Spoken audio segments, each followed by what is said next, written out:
प्रेम भक्ति महाराज श्री श्री नरोत्तम दास ठाकुर महाशय परम प्रिय परिकर गंभीरा बालचर निवासी श्री श्री गंगा नारायण चक्रवर्ती चरणेर परम्पराश्रित मादृश्य जीव उद्धार परम करुण कृपाघन विग्रह श्री गुरुदेव नित्य लीला प्रविष्ट प्रभुपाद अष्टोत्तर शत श्री कृष्ण चंद्र गोस्वामी गुरु महाराजेर चरण सरोजे कोटि कोटि प्रणाम पूर्वक श्री गुरुपाद पद्मे प्रार्थना। गुरुदेव जन्म जन्मांतर दास के तार चरणेर हृत्य करे राखुन, जार फलस्वरूप आपनादेर मतन भगवत भक्तेर चरण सान्निध्य मिले जाए। मंचे स्थित अभिन्न श्री कृष्ण विग्रह श्रीमद्भागवत महापुराण के पुनः पुनः प्रणाम। उपस्थित विप्रगण वैष्णव वृंद समस्त गंधर्वजन एवं आपनारा सबाई भाई बंधु मातृशक्ति प्रत्येकेर चरणाब्ज प्रणाम पूर्वक कृपा आशीर्वाद प्रार्थना। बार बार जय जय श्री निताई, जय जय श्री गौर, जय जय श्री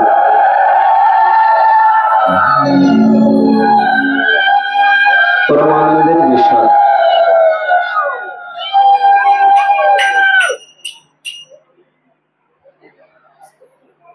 अहो सौभाग्य আমরা এই অত্যুত্তম ক্ষেত্রে কিছু সময়ের জন্য উপবিষ্ট হয়েছি ভগবানের কথামৃত শ্রবণ মনন কীর্তন এবং আস্বাদন করবার জন্য।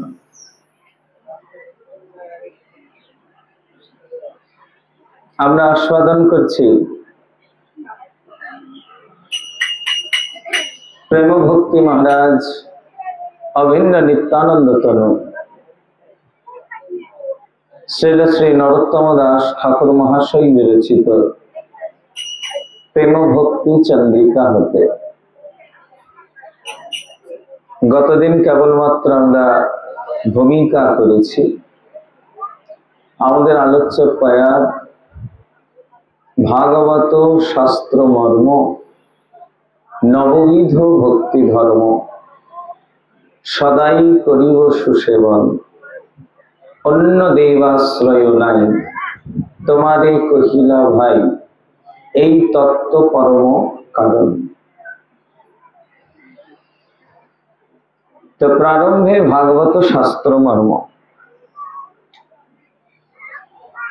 शास्त्र हिसाबे ठाकुर महाशय श्रीमद् भागवत के निये एलेन केन? कारण महाप्रभु ক্ষয়িষ্ণু এই কলিযুগে সমগ্র জগৎকে একীকরণ করবার জন্য যেই শাস্ত্রের আলোকে আমাদেরকে একই সুতোয় বেঁধেছেন তা হলেন শ্রীমদ্ ভাগবত। কবিরাজ গোস্বামী পাদ এখানে বললেন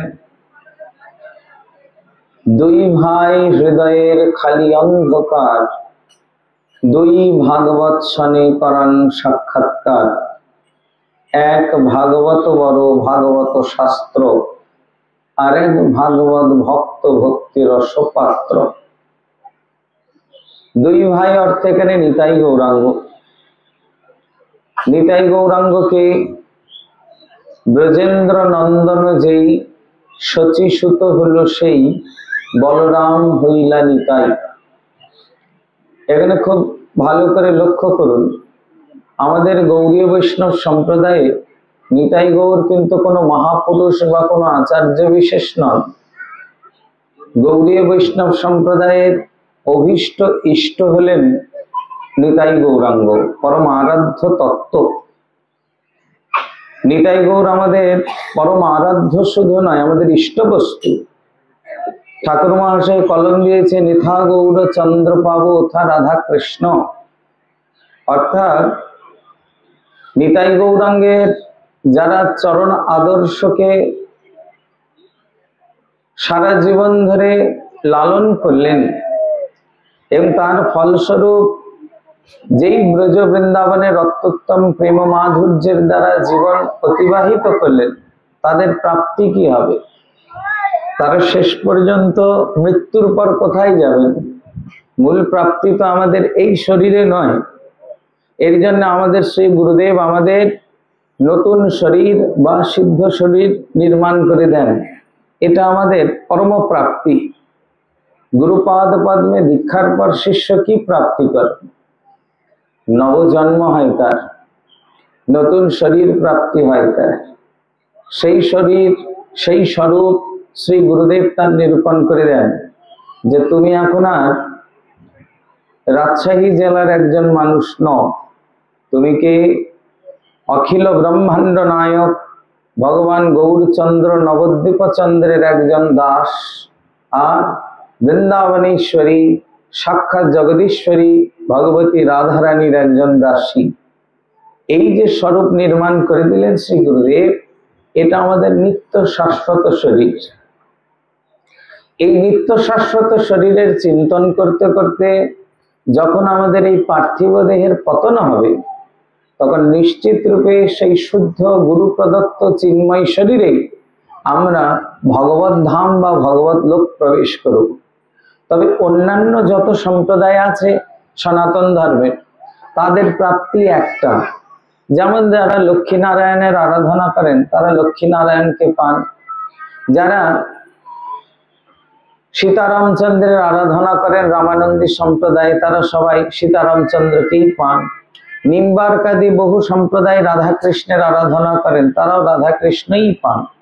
কিন্তু গৌড়ীয় বৈষ্ণব সম্প্রদায়ের প্রাপ্তি কিন্তু দুটো। একই সঙ্গে নবদ্বীপে নবদ্বীপ চন্দ্র, আবার বৃন্দাবনে বৃন্দাবন চন্দ্র। একই সঙ্গে দুটো আরাধনা, দুটি প্রাপ্তি। এর জন্যে আমাদের ভজনের একটু চমৎকারিত্ব বিশেষ। এটাই মহাপ্রভুর মহাদান। এতদিন পর্যন্ত সবাই ওই একটাই পেয়ে গেছে। মহাপ্রভু এমন চমৎকারিত্ব দিয়ে গেছেন যেটা আজ পর্যন্ত দেওয়া হয়নি। এটাই বিশেষ অনুদান মহাপ্রভু। যে আমরা একই সঙ্গে গৌরাঙ্গের দাস হয়ে যেমন গৌরকে পাবো, তেমনি রাধারানীর দাসী স্বরূপে রাধাকৃষ্ণের সেবাও প্রাপ্তি হয়। একই সঙ্গে দুই দুই প্রাপ্তি এখানে।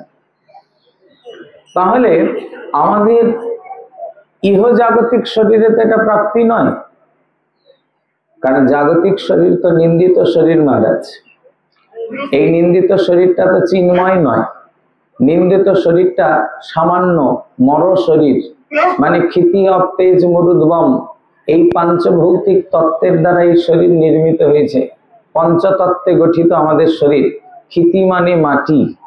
এই শরীরের একেবারে অধিকাংশই, এই 5 জনের মধ্যে সব থেকে বেশি ভাগই আছে মাটি শরীরের মধ্যে। ক্ষিতি, অপ মানে জল, তেজ মানে অগ্নি। আমাদের শরীরের মধ্যে তেজ আছে, আছে বলেই তো যতদিন বেঁচে থাকে শরীরটা গরম থাকে। যদি অগ্নি না থাকতো তো গরম কি করে হতো? এই যে আমরা খাবার খাই, কিসের দ্বারা এই খাবারগুলো পরিপাক হয়? পেটের মধ্যে জঠরাগ্নি বলে অগ্নির নিবাস আছেন বলে। তো আমাদের শরীরের মধ্যে অগ্নি আছে, তাকে বলে তেজ। মরুত, মরুত মানে বায়ু, শরীরের মধ্যে বায়ু আছে। আর বোম, বোম মানে আকাশ বা শূন্যতা। এই 5টা তত্ত্ব একাকার করে আমাদের এই শরীরটা গঠিত হয়েছে। এর জন্য আমাদের সনাতন শাস্ত্রানুসার আমাদের এই পার্থিব দেহকে আমরা বলি পাঞ্চভৌতিক শরীর। 5 ভূত দিয়ে তৈরি হয়েছে। ভূত মানে প্রেত পিশাচ নয়, এখানে ভূত শব্দের অর্থ পদার্থ। 5টা পদার্থ দিয়ে শরীর গঠিত হয়েছে। 5টা পদার্থ কি কি? ক্ষিতি অপ তেজ মরুদ্বম। এই যে 5টা তত্ত্ব দিয়ে আমাদের শরীর গঠিত হয়েছে, এটা নশ্বর শরীর। এখন এই পাঞ্চভৌতিক শরীর মরে যাওয়ার পর আর টিকে থাকে না মহারাজ। এখন যদি কেউ মনে করেন একেবারে সোনার বাস্কে করে ভালো করে একেবারে তালা চাবি দিয়ে বন্ধ করে রাখবো, শরীর থাকবে? ওর মধ্যেই দেখবেন অটোমেটিক্যালি শরীরের মধ্যে পোকা উৎপন্ন হয়ে শরীরটা নিশ্চিহ্ন হয়ে যাবে। থাকবে না, পচে যাবে, গলে যাবে। কারণ এই শরীর পচা গলা শরীরই, কোনোভাবেই কোনো ক্রমে এই শরীরকে মৃত্যুর পর আর রক্ষা করা সম্ভব নয়।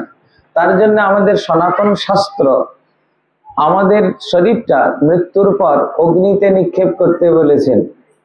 কারণ আমাদের সনাতন শাস্ত্রানুসার অগ্নি পরম পবিত্র মহারাজ। অগ্নি সাক্ষাৎ ঈশ্বরের তেজাংশ এই পৃথিবীতে।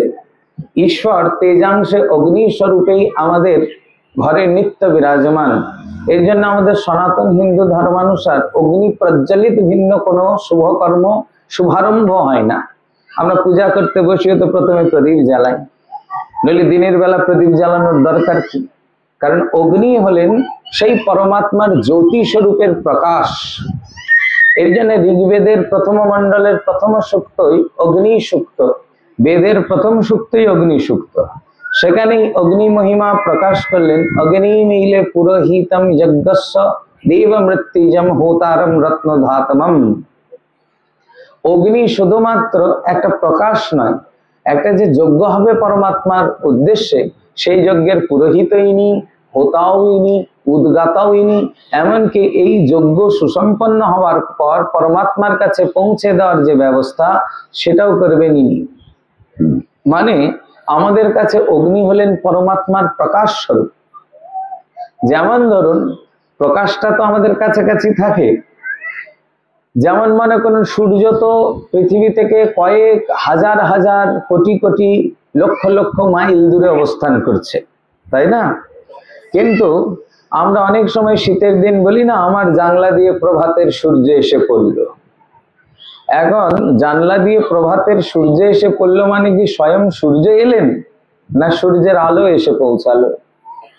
স্বয়ং সূর্য তো আসতে পারে না, কারণ স্বয়ং সূর্য এত তেজস্বী, তার আশেপাশে যাওয়া মাত্র সব ভস্মস্বাৎ হয়ে যাবে।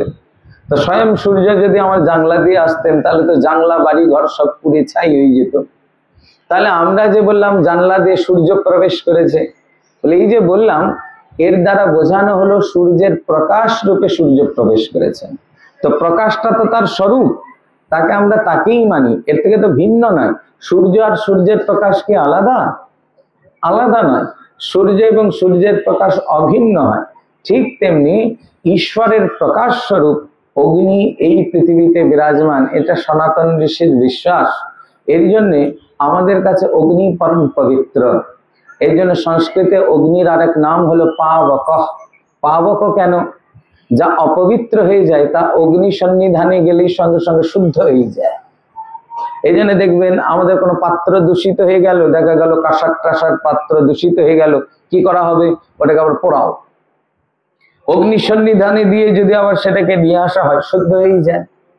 বিশেষ বিশেষ ক্ষেত্রে আমরা এরকম প্রয়োগ করে থাকি। এই জন্য অগ্নির নাম হলো পাবক।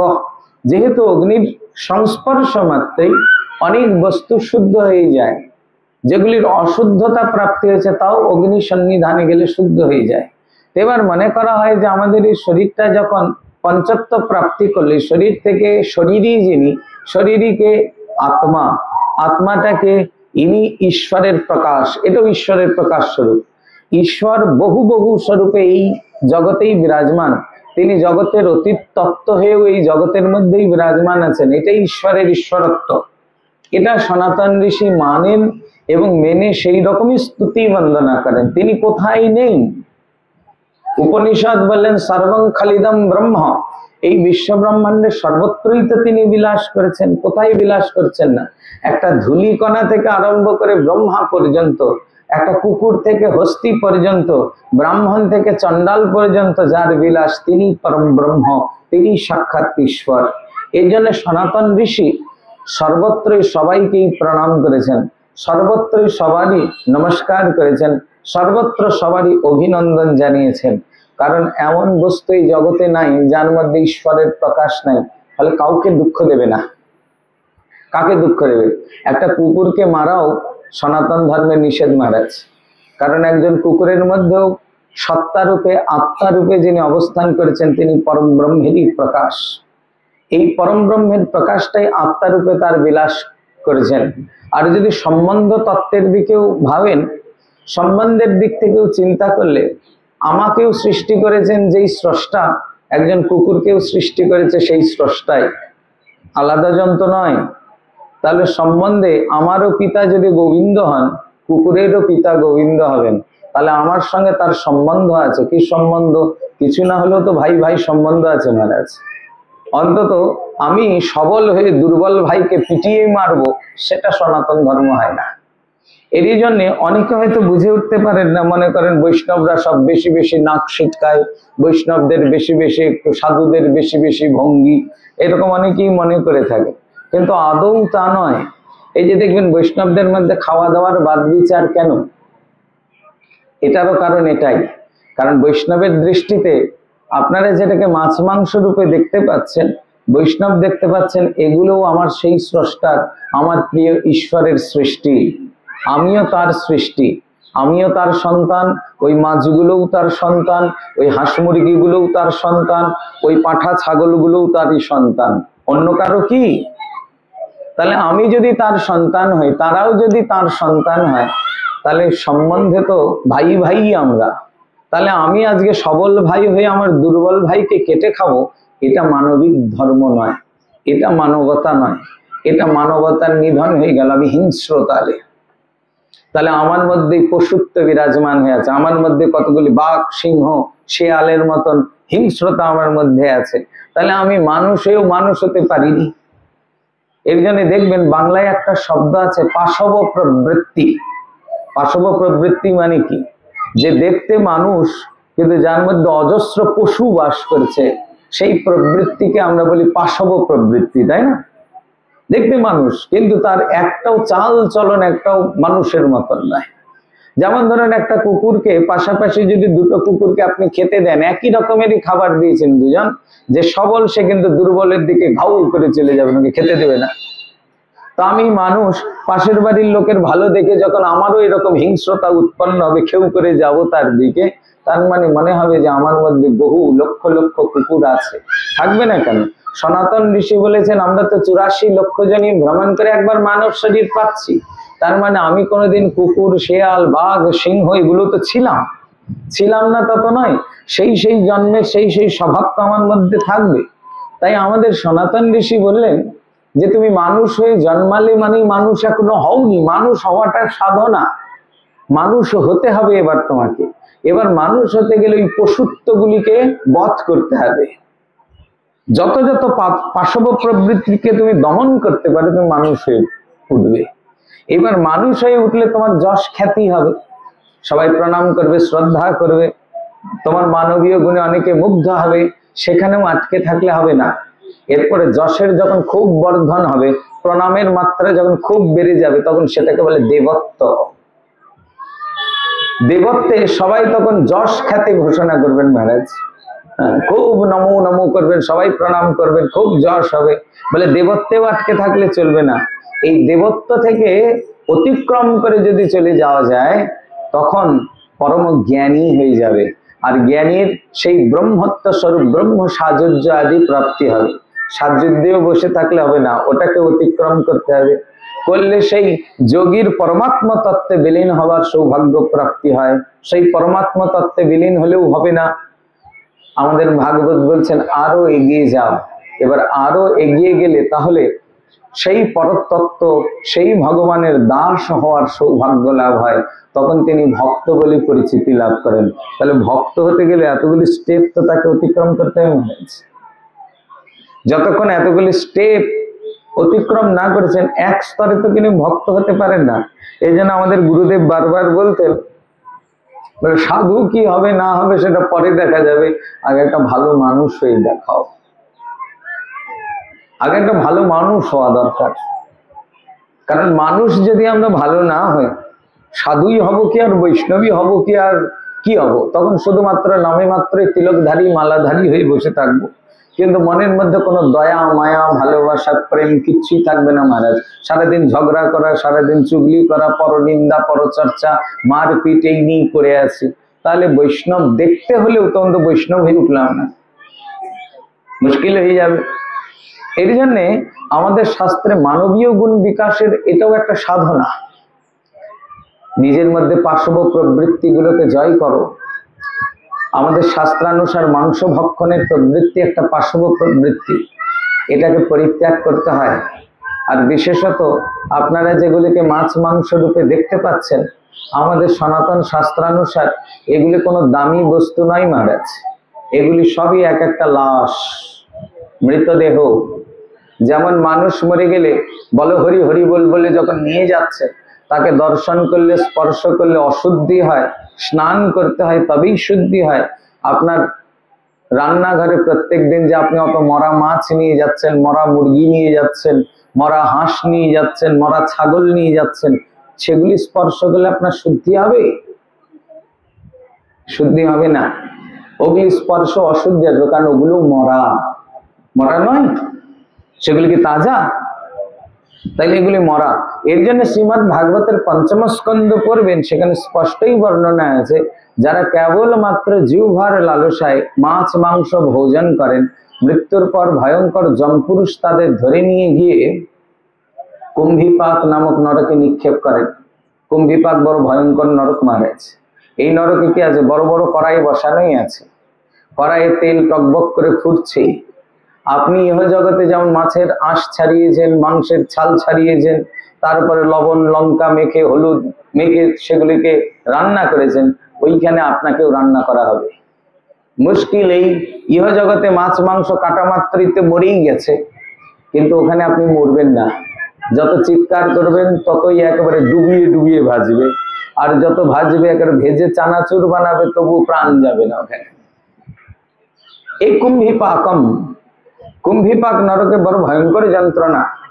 মানে আমার কথা যারা বিশ্বাস করেছেন না, যখন এর ফলস্বরূপ কোনোদিন মাছ মাংস খাওয়ার ফলে কুম্ভীপাকে যান, আর যখন ভাজা ভাজা হবেন, তখন একবার এই অধমের মুখ আপনাদের মনে পড়বে। পড়বে না এমন নয়, কিন্তু তখন মনে পড়ে তার কিছু হবে না, তখন তো ভাজা ভাজাই হবে, আর কি করা যাবে। তবে আমার কাজ, আমি তো যেহেতু আমার মহাপ্রভুর একজন কুকুর এসেছি মহাপ্রভুর দেশ থেকে, তো আমার কাজ এখানে এসে আপনাদের অন্ন ধ্বংস করে যাচ্ছে, আপনাদের নুন খাচ্ছে, একটু আপনাদের হয়ে ঘেউ ঘেউ করে যাওয়াটা আমার কর্তব্য। আমি অন্তত আমার মহাপ্রভুর কাছে গিয়ে বলবো, প্রভু আমি ওদের জানিয়ে এসেছি, ওরা শোনে নাই, আমার দায় শেষ, আমার অন্যের ঋণ শোধ হয়ে গেল। কারণ আমি আপনাদের খেয়ে দিয়ে যেটুকু ঋণগ্রস্ত হলাম, সেটা আমাকে সৎ কথা জানিয়ে দিয়ে আমার তার ঋণ শোধ করতে হবে, জানাতে হবে, এর আমার কর্তব্য। এখন যে শুনলেন সে ভালো, না শুনলে তো আরো ভালো। কারণ এটা আমাদের সনাতনীদের শুধুমাত্র সমস্যা নয়, ভয়ঙ্কর সমস্যা, যে আমরা যতই বলি না কেন, ওই বাংলায় একটা প্রবাদ আছে শুনবেন, কান করেছি ঢোল যত খুশি বল। এখন আমাদের কানটা ঢোলই হয়ে গেছে, আমরা শুনেও আমাদের পরিবর্তন হয় না। এই জন্য বাংলায় একটা সুন্দর প্রবাদ আছে, ভালো মানুষের এক কথা আর ভালো ঘোড়ার এক চাবুক। মানুষ যদি ভালো হয়, এক কথাতে তার জীবন পরিবর্তন হয়ে যায় মানুষ, এক কথাতেই জীবন পরিবর্তন হয়ে যাবে। বহু দৃষ্টান্ত আছে। রত্নাকর অত বড় দস্যু, জীবনে কারো কথা শোনেনি মহারাজ, কিন্তু সাধুদের সঙ্গের কি অদ্ভুত পরিণাম। দেবর্ষি নারদ ভগবান ব্রহ্মা স্বয়ং কৃপা করবার জন্য যখন রত্নাকরের কাছে গেলেন, সাধু দর্শন মাত্রই তার চিত্ত পরিবর্তন হয়ে গেল। যেই রত্নাকর দ্বিতীয়বার ভাবে নাই গলায় ছুরি চালাতে, সেই রত্নাকর পর্যন্ত থেমে গেল, সাধু দর্শনের এই প্রভাব। এইবার যখন ব্রহ্মা এবং নারদজি বলছেন, আচ্ছা তুমি যে রোজ এত মানুষ হত্যা করো, তোমার পাপ হয় না? তোমার এই পাপের ভাগ কে নেবে? বলে কে নেবে? আমি এই পাপের পথে উপার্জন করে বউ ছেলে মা বাবা সবাইকে খাওয়াই, সবাই নেবে। বলে কোনোদিন শুনেছো তোমার পাপের ভাগ সবাই নেবে? বলে কেন নেবে না? বলে শুনে তো আসো একবার। বলে ভালোই বুদ্ধি তোমাদের তো সাধু, হ্যাঁ, আমি শুনতে যাবার তোমরা চম্পট দিয়ে দিবে আর তোমাদের খুঁজ পাওয়া যাবে না, তা তো হবে না। ব্রহ্মা এবং নারদজি বলছেন, অবিশ্বাস যদি করো তাহলে গাছের সঙ্গে তো শক্ত করে আমাদের বেঁধেই চলে যাও, অসুবিধা কি আছে, শুনে তো আসো। এতদিন কিন্তু রত্নাকরের জীবনে অপেক্ষা ছিল না কারো কথা, কত কাকুতি মিনতি কান্নাকাটি শোনেনি কোনোদিন, কিন্তু সাধুর বাক্যের এমন প্রভাব, স্থির হয়ে গেলেন রত্নাকর। ব্রহ্মা এবং নারদের বাক্যে সত্যি সত্যি তাদের বেঁধে একবার চলে গেলেন, অন্য কাউকে এতটুকুন সময় দেয়নি সে। এটি সৎসঙ্গের প্রভাব। এবার ঘরে গিয়ে যখন বাবার ঘরে ঢুকলেন, বৃদ্ধ বাবা বাবাকে প্রণাম করে বললেন, বাবা জানেন তো আমি ডাকাতি করে আপনাদের খাওয়াই? বলে হ্যাঁ জানি। বলে তাহলে আমার এতে যে পাপ হচ্ছে, পাপের ভাগ নেবেন না? বাবা বলছেন, দুষ্ট কোথাকার, আরে তোকে জন্ম দিয়ে তুই যখন ছোট ছিলি সেই থেকে এই পর্যন্ত তোকে আমি খাইয়ে খাইয়ে বড় করেছি, তখন আমি পাপ করে এনেছি কি পুণ্য করে এনেছি তুই দেখেছিস? তাহলে তুই এখন আমি বৃদ্ধ হয়ে গেছি, আমি অসমর্থ, আমাকে খাওয়ানো তোর ধর্ম, তুই পাপ করবি কি পুণ্য করবি আমি দেখতে যাবো কেন? মাথাটা খারাপ হয়ে গেল। মায়ের কাছে গেলেন, মা তুমি তো অন্তত পাপের ভাগ নেবে, মায়ের সাথে তো সন্তানের নারীর টান, মায়ের মমতা সন্তানের প্রতি অধিক, তাহলে তুমি নেবে না? মা বলছে, তোর মতন ছেলে মরেই জন্মেই মূল্য না কেন, কুলাঙ্গার কোথাকার। আরে 9 মাসের অধিক কাল, প্রায় 10 মাস ধরে তোকে গর্ভে ধারণ করেছে, কত যন্ত্রণা জানিস, প্রসব বেদনা আদি সহ্য করে তোকে পৃথিবীর আলো দেখিয়েছি, তারপরে স্তন পান করিয়ে বড় করেছি, আরো কত কত কিছু করে বড় করেছি, তারপরেও যদি তোর পাপ নিতে হয় তাহলে তোর মতন কুলাঙ্গার মরে যাওয়াই ভালো, বেঁচে থেকে কি হলো? মাথা আরো খারাপ হয়ে গেল। চললেন, অন্তত পত্নী তো অর্ধেক ভাগ নেবেই, কারণ পত্নীকে আমাদের শাস্ত্র বলে অর্ধাঙ্গী, অর্ধেক তো ভাগ পাবেই। এবার বউকে বললেন, ঠিক আছে তাহলে তুমি তো অর্ধাঙ্গী, তুমি আমার অর্ধেক পাপ তো নেবে। বলছে, সে কি কথা, বিয়ের সময় অত অত মন্ত্র উচ্চারণ করলে, মন্ত্রে বলেছো আমি একে নিয়ে ধর্মাচরণ করবো, আর ধর্মাচরণের অর্ধেক ভাগ দেব, অধর্ম করবে তার ভাগ আমি নেব, এরকম চুক্তি হয়নি তোমার সঙ্গে। আমাদের সনাতন শাস্ত্রানুসার পতি যা পুণ্য করে তার অর্ধেক ভাগ পত্নী পায়, কিন্তু পতির পাপ কোনোদিন পত্নী নেবে না।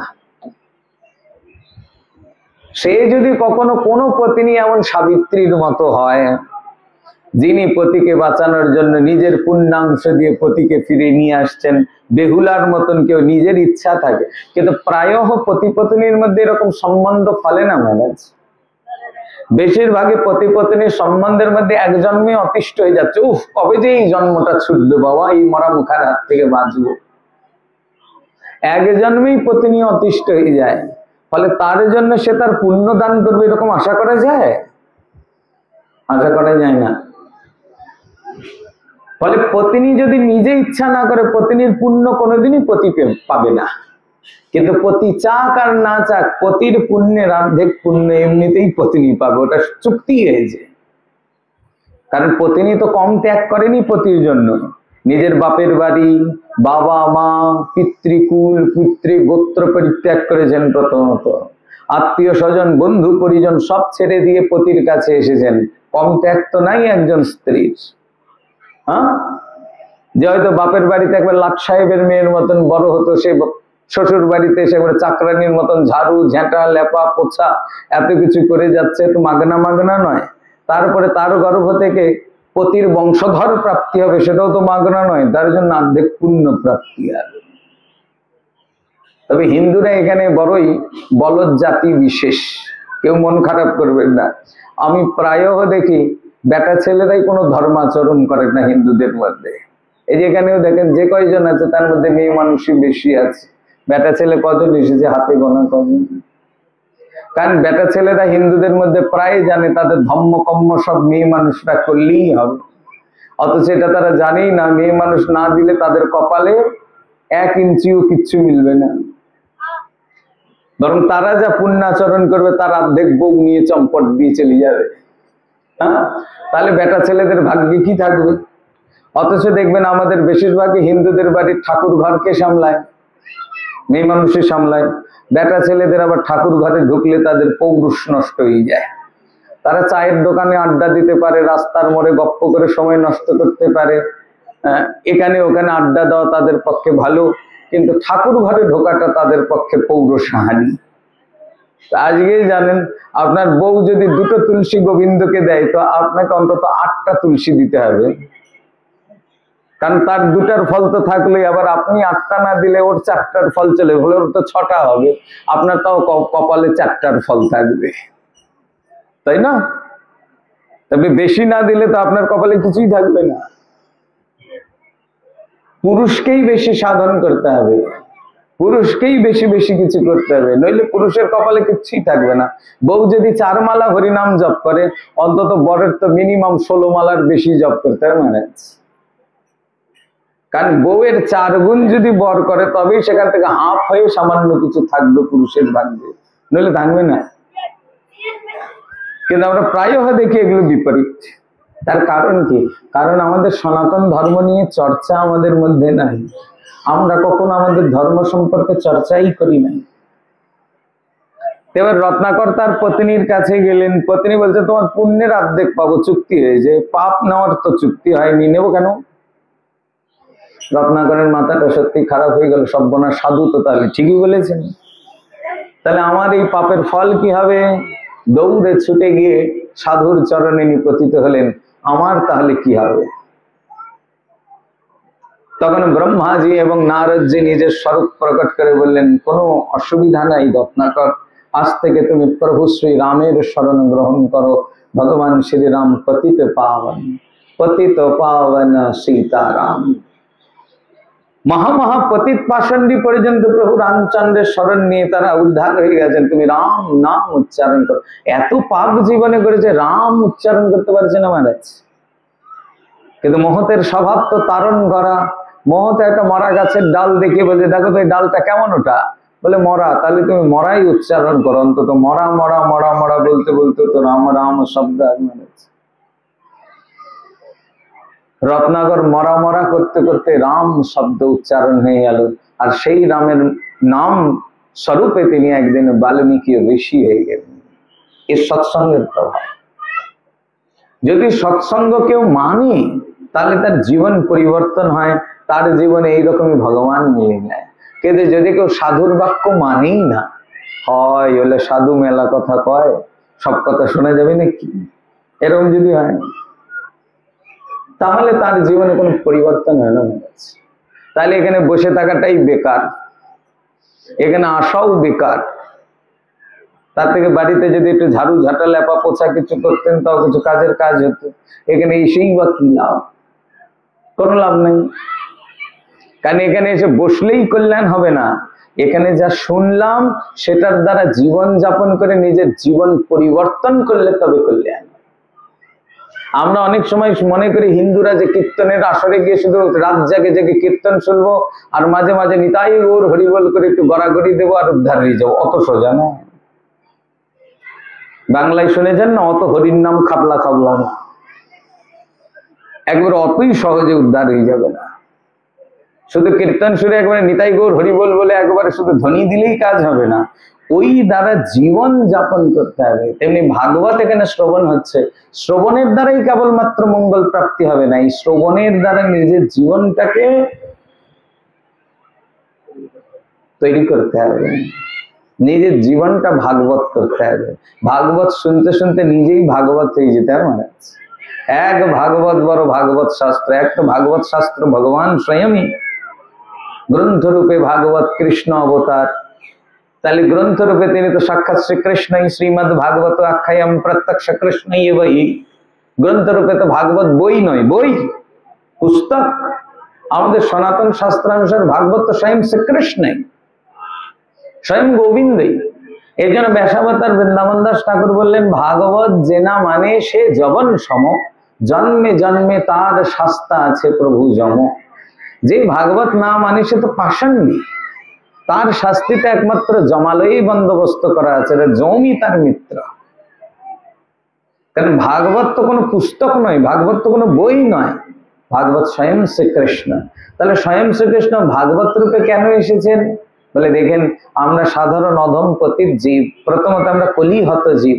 আমাদের ভাগ্যে তো বৃন্দাবন চন্দ্র যখন এই ধরাধামে প্রাদুর্ভূত হয়ে বৃন্দাবনে মধুর লীলা করেছেন, সেটা দেখবার সৌভাগ্য হয়নি। হয়েছে? হয়নি। কারণ ওই সময় আমরা বৃন্দাবনে ছিলাম না। তা আমাদের ভাগ্যে বৃন্দাবন চন্দ্র দেখা মেলেনি।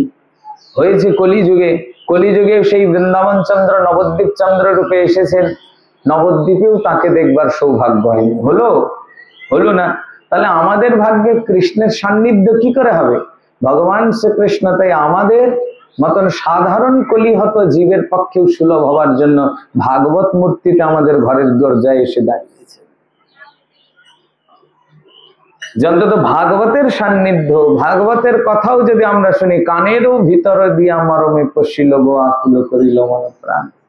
অন্তত কোন ক্রমে ভাগবত রূপী কথা রূপেও যদি ভগবান আমাদের অন্তঃকরণে প্রবেশ করেন, আমাদের কল্যাণ হয়ে যায়, আমাদের জীবনে কৃষ্ণ প্রাপ্তি হয়ে যায়, কৃষ্ণ সান্নিধ্য প্রাপ্তি হয়ে যায়। সেই কৃষ্ণ সান্নিধ্য প্রাপ্তির জন্য ভাগবত শরণাগতি, এই জন্যই ভগবান ভাগবত রূপে প্রকাশিত হয়েছে। এর জন্য ভাগবত আমাদের একটা বই বা পুস্তক বিশেষ নয়, এই সাক্ষাৎ। আর মহাপ্রভু এই ভাগবতকে আশ্রয় করে ধর্ম প্রচার করলেন। কেন? ভাগবত শাস্ত্র মর্ম, ভাগবতের মর্মবাণী কি দেখেন। গতদিন আমরা বলেছি মহর্ষি বেদব্যাস আমাদের সমগ্র শাস্ত্র দিয়েছেন, তাই না? পরিশেষে ভাগবত এসেছেন, তাও নারদজির কৃপায়। দেবর্ষি নারদ যখন এলেন, তিনি তার পূর্বজন্মের কথাও শোনালেন বেদব্যাসকে, যে যতক্ষণ পর্যন্ত গোবিন্দের চরণ প্রাপ্তি না হচ্ছে, ততক্ষণ পর্যন্ত জীবের আনন্দ হচ্ছে না, ততক্ষণ পর্যন্ত তাকে এই সংসার রূপী দুঃখেই নিমজ্জিত হয়ে থাকতে হবে।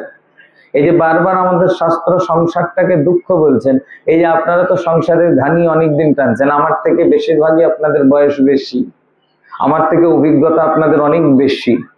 তা আপনারা বুকে হাত রেখে বলেন তো, সংসারের ঘানি টেনে কি আনন্দ হলো না দুঃখ হচ্ছে? শাস্ত্রে এই জন্য বলছেন সংসার দুঃখময়। যেইটুকুন ক্ষণিক সুখ সংসারে মেলে, তার বিনিময়ে আমাদের বহু বহু দুঃখ বরণ করতে হয় মহারাজ। অনেক দুঃখ সংসারে।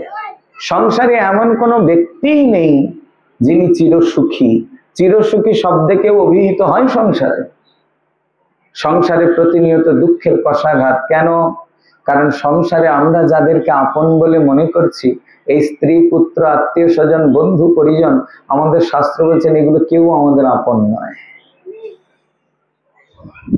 পরকে আপন করতে গেলে তো পরের দ্বারা তো খোঁচা খেতেই হবে।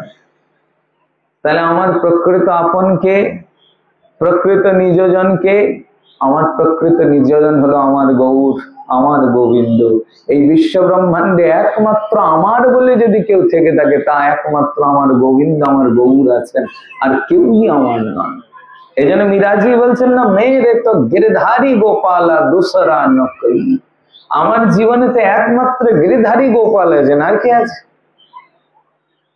আর কেউ নাই। আর জগতের সব তো বৈর, একমাত্র সাথী শ্রীকৃষ্ণ, একমাত্র সাথী ভগবান। তাহলে এই ভগবানকে আমরা পাবো কি? পেতে পারি? তাকে না পেলে তো আমাদের প্রাণ জুড়াবে না, আমাদের তাপিত প্রাণ। সারা জীবন সংসার রূপ দাবানলে দগ্ধীভূত হচ্ছি, হা হতস্মি করেছি, না কাউকে আমাদের মনের ভাষা বুঝাতে পেরেছি, না কেউ আমাদের ভাষা বুঝেছে, না সংসারে কোনোদিন আমরা কারো হতে পেরেছি, না কেউ আমাদের হয়ে এসেছে আজ পর্যন্ত। স্ত্রী, পুত্র, আত্মীয় স্বজন, বন্ধু বান্ধব, আমাদের জীবনে যারা যারাই মিলল, তারা কেউ আমাদের মনের মতো। সংসারের দুঃখটা কি? দুঃখ তো এটাই, কাউকে বোঝাতে পারলাম না, কেউ আমাকে বুঝলেই না। কেউ বুঝেছে আজ পর্যন্ত? কাউকে বোঝানো গেছে আমাদের দুঃখ? বোঝানো যায়নি, কারণ কেউ তো আমাদের নয়। তাহলে যে আমার নয়, আমার কথা কি করে বুঝবে? আমার বলতে দেখ গোবিন্দ, তাহলে সেই গোবিন্দকে যতক্ষণ আমি না পাচ্ছি, ততক্ষণ তো আমার চিত্তের মধ্যে আনন্দ হবে না, আমার চিত্ত থেকে দুঃখ দূরীভূত হবে না। তাহলে সেই গোবিন্দকে পাওয়ার উপায় কি? শ্রীমদ্ ভাগবতের এটাই মর্মবাণী। মর্মবাণী কি? হে জীব, তাকে পাওয়ার একটাই উপায়। তুমি যেমন করে সংসারকে ভালোবেসেছ, বউ, ছেলে, আত্মীয় স্বজনকে ভালোবেসেছ, সংসারের প্রতিটা বস্তুর প্রতি তোমার যে টান, একবার যদি তার বিন্দু মাত্র ভালোবাসা, বিন্দু মাত্র টান সেই গোবিন্দের প্রতি উৎপন্ন হয়ে যায়, গোবিন্দ তোমার হয়ে যায়। তাকে পাওয়ার অন্য কোনো উপায় নাই, তাকে পাওয়ার একমাত্র উপায় ভালোবাসা। তাকে ভালোবাসো। যেমন তুমি তোমার পত্নী পরিজনকে ভালোবেসেছো, তেমনি তাকে ভালোবাসো। তাকে ভালোবাসলেই তিনি সুলভ হবেন। কিন্তু আমরা আত্মবিস্মৃত জীব, আমাদের তো স্মৃতি নাই মহারাজ, বিস্মৃতি। যেমন ধরুন মেলা বাড়িতে কোন ছোট্ট বালক তার বাবার হাত ধরে মেলা বাড়ি ঘুরতে ঘুরতে হঠাৎ কোন জিনিস দেখে অভিভূত হয়ে বাবার হাতটা ছেড়ে দিয়েছে, হারিয়ে গেছে মেলা বাড়িতে। এখন বাবা বাবা বাবা বাবা করে কাঁদছেন, বাবা তো আর মিলছে না মহারাজ, কারণ মেলাতে এত লোকের হয় হট্টগোল, তাতে বাবা মিলবে কোথায়? এবার কোন বিজ্ঞজন এসে বলছেন, বাপ এখানে তো অনেক বাবা, তুমি বাবা বলে ডাকলে কতজন বাবা ফিরে ফিরে তাকাবে, কিন্তু তুমি যার সন্তান, তোমার যে বাবা, তাকে তুমি এইভাবে খুঁজে পাবে না। তার থেকে বরং তুমি কোলাহল মুক্ত হও, কারণ তুমি যে হারিয়ে গেছো, এতে তোমার বাবাও তোমাকে নিশ্চয়ই তোমার নাম ধরে ডেকে ডেকে খুঁজছেন। তাহলে তুমি কান খাড়া করে দিয়ে থাকো যে তিনি কখন নাম ধরে ডাকবেন, তখন তুমি তোমার পিতার সন্ধান পেতে পারো। এটা ভাগবতের মুখ্য সন্দেশ, এটা মরমীর বাণী যে হে জীব, তুমি কতটা ভজন করবে, তুমি কতটা সাধন করবে তাকে, যদি তিনি তোমায় কৃপা না করেন, তার কৃপা না হলে তোমার সাধন বলে তুমি তাকে পেতে পারো না। যতক্ষণ না তার করুণা কটাক্ষ হচ্ছে, তাকে পাওয়ার সাধ্য তোমার নাই, সামর্থ্য তোমার নাই। এর জন্য ভাগবতের ভগবান বাঁশিওয়ালা, ভাগবতের ভগবান যেন আমাদেরকে দেখাচ্ছেন, ওরে জীব তুমি কোনোদিন আমাকে কতটা ডেকেছো, কিন্তু দেখো আমি প্রত্যেকদিন বাঁশি বাজিয়ে বাজিয়ে সবাইকে ডাকি, তবুও কেউ আমার কথা শোনে না। ভগবানের ঠাকুর, ভাগবতের ঠাকুর তিনি নিজেই ডাকছেন আমাদের। আমাদের কাজ শুধু কান খাড়া করে দিয়ে তার ডাকটাকে শোনা, আর শুনে তার চরণে গিয়ে উপস্থিত হওয়া। এই ভাগবতের মর্মবাণী। তাকে ভালোবাসো, তাকে নিজের বলে ভাবো, আর তাকে পাওয়ার জন্য ব্যাকুল হও। স্ত্রী পুত্র পরিজন সংসার পাওয়ার জন্য কতটা ব্যাকুলতা আমাদের। এই যেখানে আপনারা বসে আছেন, খুব বেশি হলে 1 ঘন্টা 2 ঘন্টা 3 ঘন্টা, না হয় 4 ঘন্টা পর্যন্ত বসবেন, তারপর বাড়ি যাওয়ার জন্য মনটা ব্যাকুল হবে না? কতক্ষণ বাড়ি ছেড়ে এসেছেন, 2-3 ঘন্টায় বাড়ি যাওয়ার জন্য ব্যাকুল হয়ে যাচ্ছেন। অথচ একবার ভাবুন তো, আমরা এই পৃথিবীতে এসেছি সেই গোবিন্দ পাদ পদ্ম থেকে কবে, কিন্তু গোবিন্দ চরণে ফিরবার কোনো ব্যাকুলতাই নেই। মানে এই পৃথিবী তো আমাদের থাকবার জায়গা নয়, থাকবার জায়গা বেড়াতে এসেছি, কিন্তু বেড়ানোর জায়গা এটা নিজের জায়গা। এই বাড়ি ঘর আত্মীয় স্বজন সবকিছু নিজের, সারা জীবন থাকবো এখানে। যেখানে যেমন আজকে আপনারা দূর দূরান্ত থেকে মহাপ্রভুর ভোগ উপলক্ষে এসেছেন, যারা নিকটেরও তারা এখানে বসেছেন, বাস ভোগ মহোৎসব যতক্ষণ থাকবে ততক্ষণই থাকবে, তারপরে সবাই যার যার মতন নিজের নিজের বাড়িতে ছুটে চলে যাবেন। কেউ কি এখানে বসে থাকবে না? এই প্যান্ডেল থাকবে? আর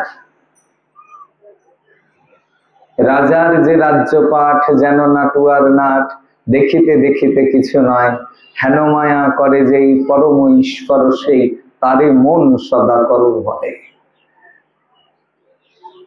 তেমনি আমাদের জীবনটাও তাই, বেড়াতেই এসেছি।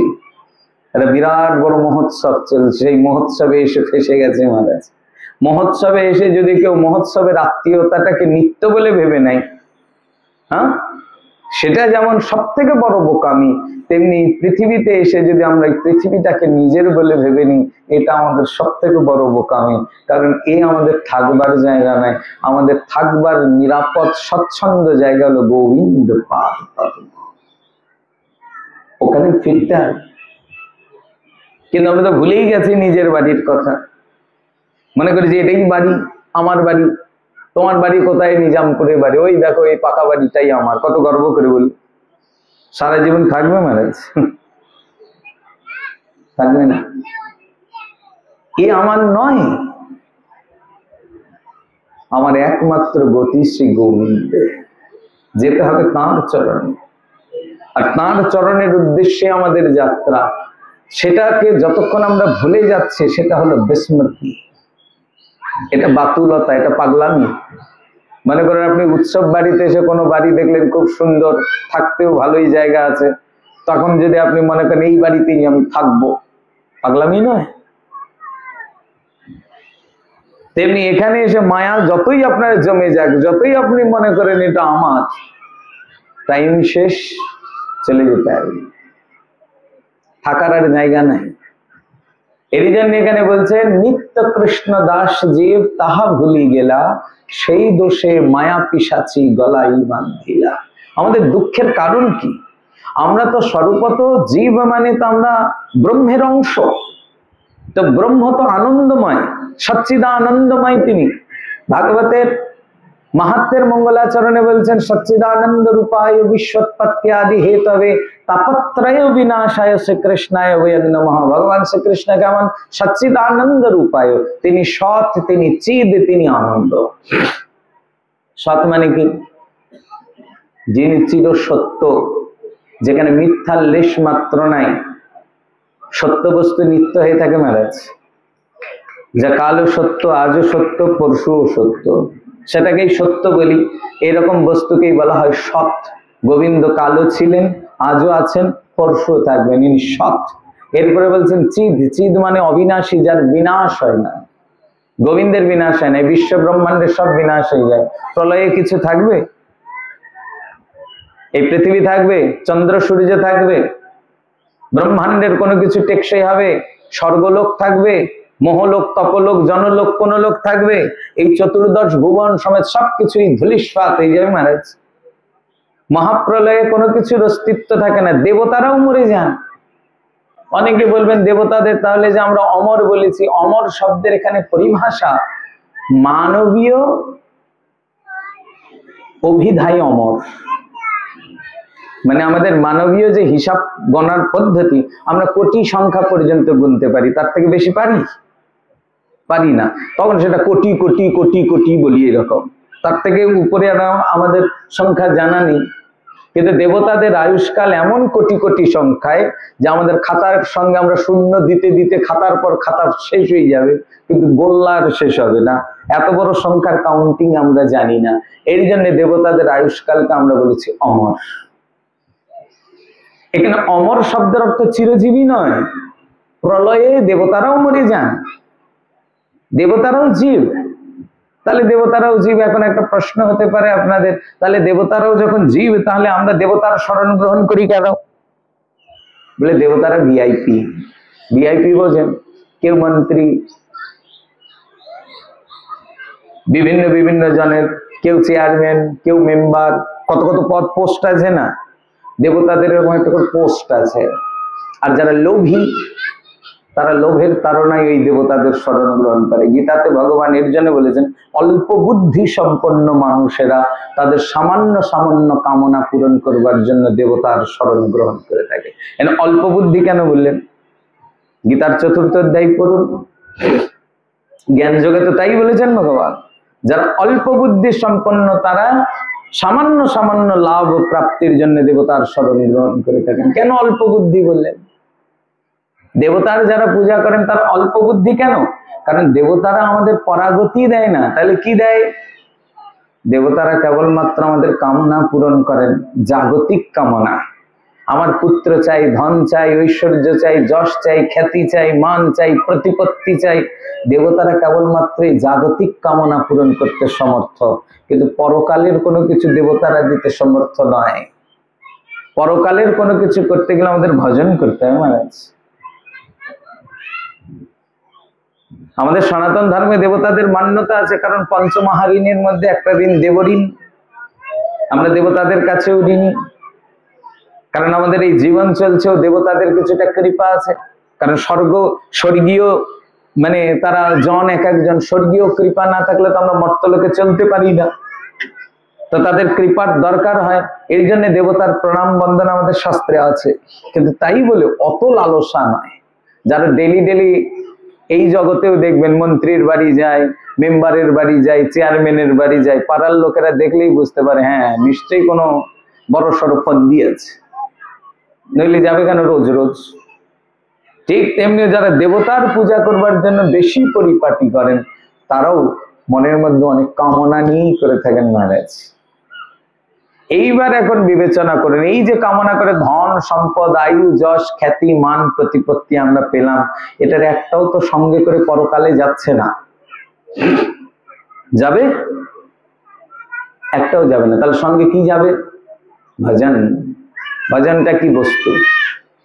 ভজনটা ঈশ্বর অনুধ্যান, ঈশ্বরের আরাধনা। তাই ঈশ্বরটাকে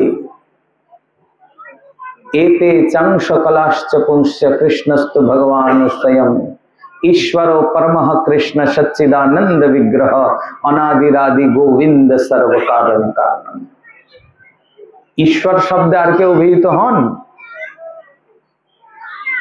ঈশ্বর শব্দে একজনই অভিহিত হন, তিনি অনাদিরাদি গোবিন্দ। এখানে একলে ঈশ্বর শ্রীকৃষ্ণ আর সব ভৃত্য, যারে জইছে নিত্য করায় তৈছে করে নিত্য। তাহলে আমাদের পরকালে পার হতে গেলে গোবিন্দেরই স্মরণ নিতে হবে। তার জন্য তো বিনা হরি ওপারে যাওয়ার আর অন্য কোনো রাস্তা আছে? সারা জীবন যতই কালী পূজা করেন, মনসা পূজা করেন, ষষ্ঠী পূজা, শীতলা পূজা, শেষকালে কি ষষ্ঠী ষষ্ঠী শীতলা শীতলা বললে পার হবে? হবে না। শেষকালে কিন্তু গোবিন্দেরই স্মরণ নিতে হবে। এরই জন্যে আচার্য শঙ্কর বলেন, কে পুস্তকস্তে কান্তা, কিসের এই বউ ছেলে নিয়ে এত মজে আছো? ওই বউ ছেলের জন্য সংসারে হাবুডুবু খাচ্ছ, এত দেবতার স্মরণ নিচ্ছ, বউ ছেলে সঙ্গে যাবে? কেউ সঙ্গী হবে না মহারাজ। কে একমাত্র সঙ্গী? ভজ গোবিন্দম ভজ গোবিন্দম ভজ গোবিন্দম মুহাম্মতে। একমাত্র গোবিন্দই আমাদের নিত্য সঙ্গী। শ্রীমদ্ ভাগবত আমাদের এটাই জানালেন, ওই গোবিন্দের ভজন করো, আর বাকি সব অনিত্য। এর জন্যই পরবর্তী ত্রিপদীতে বললেন, অন্য দেবাশ্রয় নাই তোমারে কহিল ভাই, এই তত্ত্ব পরম কারণ। যারা এই কৃষ্ণের স্মরণ ভাগবত শাস্ত্র মর্মকে অনুধাবন করে যারা নববিধা ভক্তি ধর্মকে একবার আশ্রয় করেছেন, তারা আর অন্য দেবতার আশ্রয় গ্রহণ করবার কোনো প্রয়োজনই নাই মহারাজ। এইখানে আবার আরেকটা বিশেষ জায়গা, অন্য দেবতার আশ্রয় গ্রহণের প্রয়োজন নাই মানে কিন্তু আবার অন্য দেবতাকে অশ্রদ্ধাও করবে না। কারণ বৈষ্ণবের ধর্ম একবারে ব্রহ্মা থেকে কীটাণুকীট পর্যন্ত প্রত্যেককেই সম্মান করা। ব্রাহ্মণ চণ্ডাল কুকুরন্ত করি, ভূমিতে নমিবেগ দণ্ডবত করি। এই তো বৈষ্ণব ধর্ম, সবারই প্রণাম, তাই না? তাহলে আমরা দেবতার মন্দির দেখে তাকে একটা প্রণাম করব না? নিশ্চিত প্রণাম করতে হবে মহারাজ। যদি তা না করি তাহলে অপরাধ হয়ে যাবে। কারণ দেবতারাও স্বরূপত শ্রীকৃষ্ণেরই বিলাস বা শ্রীকৃষ্ণেরই অংশ। যেখানে একটা কুকুরের মধ্যে আমি শ্রীকৃষ্ণ দর্শন করেছি, তাহলে দেবতার মধ্যে কি কৃষ্ণ নাই? দেবতার মধ্যেও শ্রীকৃষ্ণ বিরাজমান। এর জন্য দেবতাকে প্রণাম করো, কিন্তু একেবারে কামনা বাচক কোনো কিছু প্রার্থনার দরকার নেই, আমায় এটা দাও সেটা দাও। কি দরকার? যেমন পতি থাকতে কোন স্ত্রী শ্বশুর ভাসুরের কাছে গিয়ে কখনো কোনো কিছু আবদার করে না, করে? একজন স্ত্রী তার যাবতীয় আবদার কিন্তু কেবলমাত্র তার পতির কাছেই করে থাকেন, শ্বশুর ভাসুরের কাছে গিয়ে কখনো কিছু চায় না। ঠিক তেমনি পতিব্রতা স্ত্রী লোকের মতো একজন ভক্ত কখনো গোবিন্দ ভিন্ন অন্য কারো কাছে কখনোই কোনো কিছু চাইবে না। কিন্তু তাই বলে অশ্রদ্ধাও নয়, অবজ্ঞাও নয়। কাউকে অবজ্ঞা করা যাবে না, কারণ আমরা সনাতনী, আমরা আমাদের দেবতার অপমান করতে পারি না। দেবতাকেও সম্মান করতে হবে, প্রণাম করো।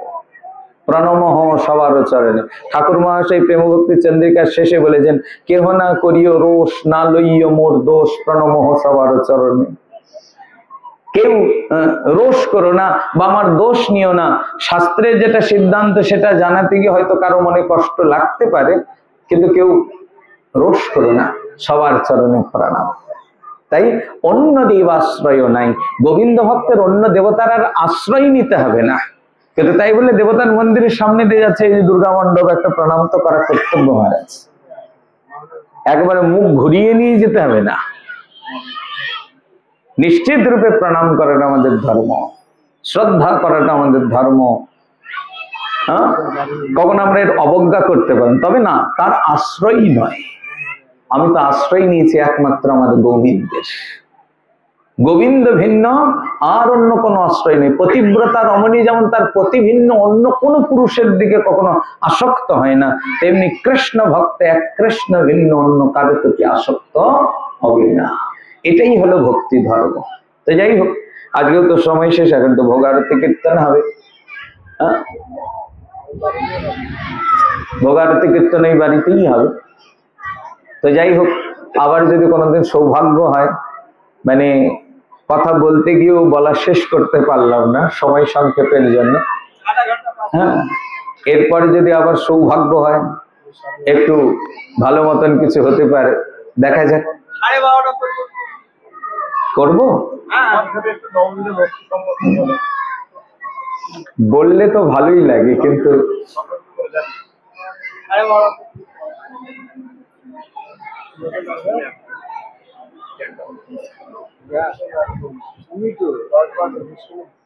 তুমি কীর্তন ধরে কুলাতে পারলেই হলো, আমি পাঠ ঠিক কুলাই দেব।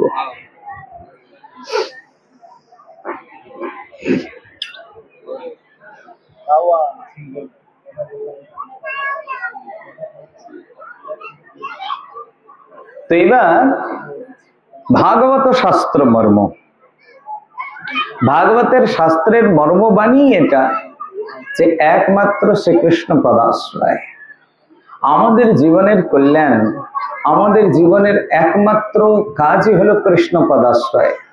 খুব সহজ সরল ভাষায় বলেছেন, কৃষ্ণ ভজিবার তরে সংসারে আইনু। অত জটিল কথার মধ্যে যেতে হবে না, তো সোজা বাংলা কথা। আমাদের এই মানব জন্মের উদ্দেশ্য কি? এই যে 84 লক্ষ জনী ভ্রমণ করে একবার মানব শরীর পেলাম, এই মানব শরীরে আমরা কি করব? বিয়ে শাদী, ঘর বাড়ি, আত্মীয় স্বজন, বউ ছেলে, খুব সূক্ষ্ম ভাবে বিচার করুন। আমরা যখন কীট পতঙ্গ পশু পাখির দেহে ছিলাম, তখনও কিন্তু আমাদের বউ ছেলে ঘর বাড়ি এগুলো ছিল না? পশু পাখির শরীরেও তো বউ ছেলে ভোগ হয় মহারাজ। তাই মানব শরীরেও যদি কেবলমাত্র আমরা বউ ছেলে ঘর বাড়ি নিয়েই মজে থাকি, তাহলে মানব শরীরের শ্রেষ্ঠত্ব কোথায়? এর জন্য আমাদের শাস্ত্র বললেন, মানব শরীরের কেবলমাত্র উদ্দেশ্য বউ ছেলে নিয়ে সংসারে হাবুডুবু খাওয়া নয়, সংসারের ওই পারে গোবিন্দ আছেন, তার চরণে পৌঁছানো। কেন? এই মানব শরীরটা আমাদের উদ্ধারের অবকাশ, একটা চান্স। এতদিন ধরে 84 লক্ষ জনই বিবিধ বিবিধ অজনী কুজনী ভ্রমণ করেছো, এবার একটা চান্স দেওয়া হয়েছে, এইবার তুমি এখান থেকে মুক্ত হয়ে যাও। চাইলেই মুক্ত হয়ে যাওয়া যেতে পারে। এর জন্য মানব শরীরকে, আমাদের এই শরীরটাকে, জীব শক্তিকে বলেছেন তটস্থা শক্তি। তটস্থা শক্তি কেন বলা হয়? যেমন নদীর তটে যিনি থাকেন, তার জীবনের দুটো দিক হতে পারে। সেটা চাইলে স্রোতস্বিনী নদীতে যদি ঝাঁপ দেয়, তাহলে স্রোতের তোরে ভেসে কোথায় সাগরে মহাসাগরে গিয়ে হাবুডুবু খেতে পারে। আর যদি চায়, সে কষ্ট করে নদীর তট থেকে হেঁটে ডাঙায় উঠে চলে এসে স্বচ্ছ জীবন যাপনও করতে পারে। দুটোই তার দিক আছে খোলা। এখন সে ডিসাইড করবে সেই স্রোতস্বিনীতে ভেসে চলে যাবে, নাকি সুস্থভাবে সুন্দর একটা জীবন যাপন করবে। আমাদের কাছে দুটোই অপশন খোলা আছে। আমরা যদি চাই, ভোগ সম্ভোগে আমাদের জীবনটা নষ্ট করে দিতে পারি, আবার ত্যাগ তিতিক্ষার দ্বারা ভগবানের চরণ কমলে পৌঁছাতে পারি। এবার করবো কোনটা, ডিসিশন আমাদের। কারণ ডিসাইড আমাদের করতে হবে। ভগবান আমাদের এত ভালোবাসেন, দেখেন যাকে ভালোবাসা হয় তাকে মানুষ মুক্ত করে দেয়। এই জন্য সিদ্ধান্তটা আমাদের উপর ছেড়ে দিয়েছেন। জোর করে কষাঘাত দিয়ে রাখেন নাই যে আমার চরণে আসলি না কেন, আসতেই হবে, বলেননি। যদ্যপি তার চরণে না যাওয়া পর্যন্ত আমাদের মুক্তি নাই, কিন্তু তিনি কখনো জোর করে আমাদের টানছেন না। কেন টানছেন না? কারণ আমরা অবাধ্য। সন্তান যখন খুব অবাধ্য হয়ে যায় না, মা বাবা একদিন দুদিন তাকে সুপথের কথা বলেন, কিন্তু তারপরেও যখন সে শোনে না, তখন বিরক্ত হয়ে মা বাবা বলা ছেড়ে দেয়। কিন্তু বলা ছেড়ে দিলেও তার চলার গতি যখন দিনকে দিন খারাপ হয়ে যায়, তাতে কিন্তু পিতামাতার হৃদয়ই সব থেকে বেশি দুঃখ সঞ্জাত হয়। তেমনি আমরা স্বরূপ বিস্মৃত সন্তান। শ্রুতি আমাদের বলে দিলেন, শৃণ্বন্ত বিশ্ব অমৃতস্য পুত্রা, তোমরা সবাই অমৃতের সন্তান। তাহলে তো আমরা স্বরূপ তো তাঁরই। যতই মন্দ হই, যতই খারাপ হই, আমরা তো তাঁরই। এটাই আমাদের বেঁচে থাকার শুধু নয়, ভজনেরও চাবিকাঠি মহারাজ। যদি কোনোদিন কোনো জীব ভজন ইচ্ছু হয়, তখন তিনি বিগলিত হয়ে যান, বিগলিত হয়ে গিয়ে তার চরণে মাথা ঠেকিয়ে ফেলেন, নাথ এইবার আমাকে গ্রহণ করো। আমি খারাপ হই, মন্দ হই, যাই হবি, তবু তো আমি তোমার। আমায় কেন তুমি স্বীকার করবে না? আমাকেও স্বীকার করে নাও, আমাকেও তোমার করে নাও। এটা আমাদের একমাত্র জায়গা। যখন জীব উপলব্ধি করতে পারবে যে আমি তার, আর তিনি যখন তার দুয়ারে চলে যাবেন, তখন কিন্তু তিনি আমাদের পদে ঠেলেন না। এটাই তার করুণাময় স্বরূপের মহাকরুণা। তিনি তখন বলেন না, কেন আমার দুয়ারে তো এতদিন আছিস নি, এখানে ওখানে ঘুরে বেড়ালি, যা ওখানে গিয়ে মর, তা বলেন না তিনি। একবার তার স্মরণ মাত্রে তিনি সঙ্গে সঙ্গে আমাদের নিজের করে নিয়ে নেন। তখন আর কোনো দোষ ধরেন না, তখন আর তিনি কোনো দোষ বলেন না, তিনি অনায়াসে আমাদের আত্মসাৎ করে নেন। এই জন্য যেন তেন প্রকারণ তার চরণে পৌঁছাতে হবে না। একবার কৃষ্ণ স্মৃতি হোক, কৃষ্ণ ভুলি যেই জীবনাদি বহির্মুখ, অতএব মায়া তারে দেয় সংসার দুঃখ। আমরা কৃষ্ণ বিস্মৃত বলেই দুঃখ পাচ্ছি। একবার স্মৃতি আসুক। একবার স্মৃতি কি করে আসবে? এমনিতে তো আসছে না মহারাজ, সংসারে একেবারে মজে আছি, আসছে না। এই জন্য এখানে কবিরাজ গোস্বামী কলম দিলেন, ব্রহ্মাণ্ড ভ্রমিতে কোনো ভাগ্যবান জীব গুরু কৃষ্ণ প্রসাদে পায় ভক্তিলতা বীজ।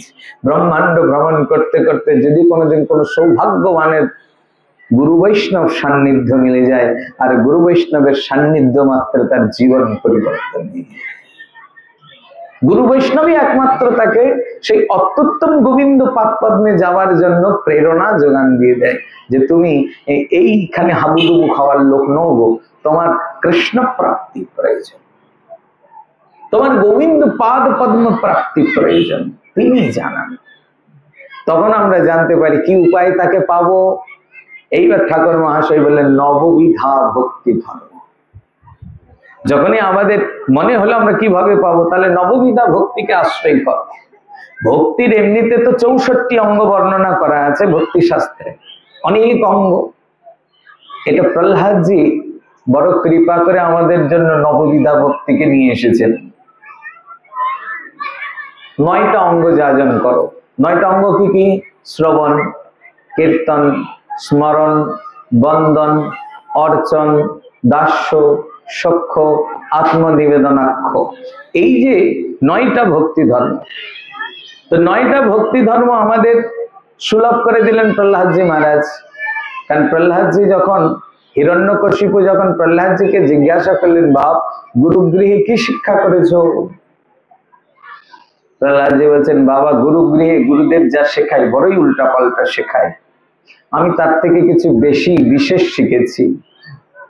হিরণ্যকশিপু মনে মনে ভাবছেন, আমার ছেলে বলে কথা, বেশি তো শিখবেই। তা বাপ কি বেশি শিখেছে? প্রহ্লাদজি বলছেন, আমি শিখেছি এই বিশ্ব ব্রহ্মাণ্ডের প্রত্যেক জীব একমাত্র শ্রী হরিচরণ কমলের স্মরণ গ্রহণ পূর্বক শ্রী হরির চরণে নিজেকে যদি নিবেদন করে দিতে পারেন, তাহলে তার জীবন সফল হয়ে যায়। আর গুরুদেব সেখান তো সাম দান দণ্ড ভেদ, এই তো বড় ভালো শিক্ষা। শোনা মাত্রে হিরণ্যকশিপু কোল থেকে প্রহ্লাদকে নামিয়ে দিয়েছেন, বলে সর্বনাশ করে দিয়েছে, আমার শত্রুর নাম আমার ছেলেকে কে শেখালো? গুরুদেব ষণ্ড অমরক ধরে নিয়ে আসলেন শুক্রাচার্যের পুত্রদ্বয়কে। শুক্রাচার্যের পুত্রদ্বয় হাত জোর করে বলছেন, মহারাজ আমাদের কোনো দোষ নাই, আপনার এই ছেলে জন্মসূত্রেই হরিভজা হয়ে জন্মেছে, বুঝতে পারলেন? বরং এই ছেলের সঙ্গের প্রভাবে আশ্রমের অন্যান্য ছেলেরা নষ্ট হয়ে যাচ্ছে।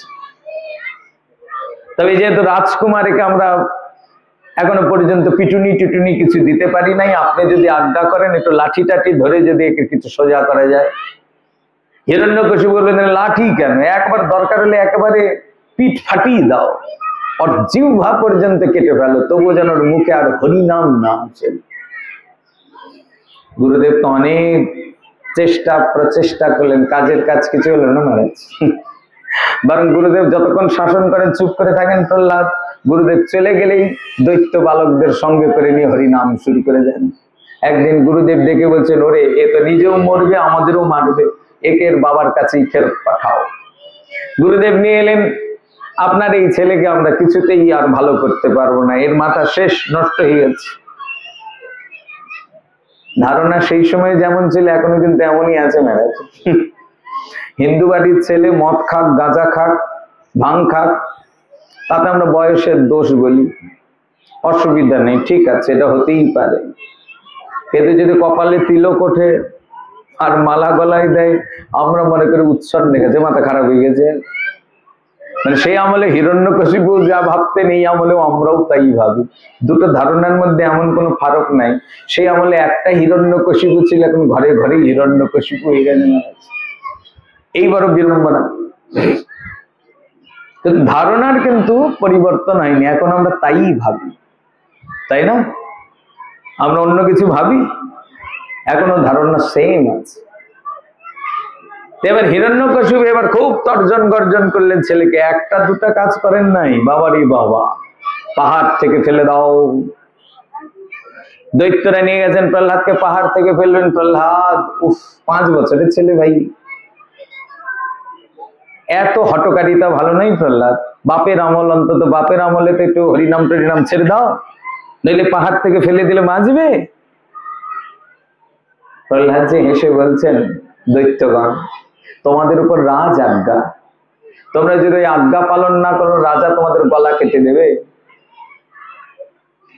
আর আমার কোনো সমস্যা নেই, কেন জানো? কারণ আমি অভয় পদে আমার প্রাণ বেঁধেছি। তোমরা যদি আমায় ফেলেও দাও, আমার হরি মঙ্গল আয়তন, মঙ্গল নিকেতন, মঙ্গল নিধান ভগবান, যার শরণ নিলে জীবের মঙ্গল হয়, আমি বিশ্বাস করি তোমরা আমায় ফেলে দিলেও আমার অমঙ্গল বা আমার খারাপ কিছু হবে না। আমার শ্রীহরি নিশ্চিন্ত আমাকে রক্ষা করবে। হলো তাই। প্রহ্লাদকে উপর থেকে ফেলে দিলেন। প্রহ্লাদের জীবনে তো একটাই শরণাগতি, বিষ্ণু স্মরণ, কেবলমাত্র শ্রীহরি স্মরণ। জীবনের যেই অবস্থায় যেই স্থিতিতে থাকে হরিস্মরণম, গোবিন্দের স্মরণ যেন থাকে, অন্য কিছু লাগবে না। প্রহ্লাদের এই শরণাগতি ধর্মে ভগবান তাকে রক্ষা করলেন, পাহাড় থেকে পুরেও মরল না, স্বয়ং ধরিত্রী তাকে কোলে তুলে নিলেন। সেখান থেকে এলেন, হিরণ্যকশিপু বিধান দিয়ে দিলেন, যাও, এটাকে তো মরল না, এত সহজে মরে না, এটা বাবারই বাবা, ওই সমুদ্রের মধ্যে একটা পাথর বেঁধে ফেলে দাও তো। সমুদ্রে নিক্ষেপ করলেন পাথর বেঁধে, পাথর তো হালকা হয়ে গেল মহারাজ, ফের ভেসে ভেসে চলে এলেন। হিরণ্যকশিপু বলছেন, একে বিষধর সর্পকুণ্ডে নিক্ষেপ করো। বিষধর সর্পকুণ্ডের মধ্যে ফেলে দিলেন। সাপেরাও পর্যন্ত প্রহ্লাদের সঙ্গে মাথা দুলিয়ে দুলিয়ে হরিনাম শুরু করলেন, হিংসা ভুলে গেলেন মহারাজ।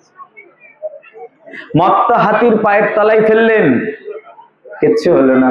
হাতিও সুর দিয়ে তাকে মাথায় তুলে নিয়ে নাচতে শুরু করলেন। অগ্নিদগ্ধ করে মারবার জন্য অগ্নিতে নিক্ষেপ করলেন মহারাজ। এক সুন্দর ঘর নির্মাণ করলেন। হোলিকা রাক্ষসী, প্রহ্লাদের পিসি, হিরণ্যকশিপুর বোন ছিলেন সম্পর্কে, সে অগ্নিদেবের কাছে বর প্রাপ্তি করেছেন, অগ্নি তাকে দগ্ধ করবে না।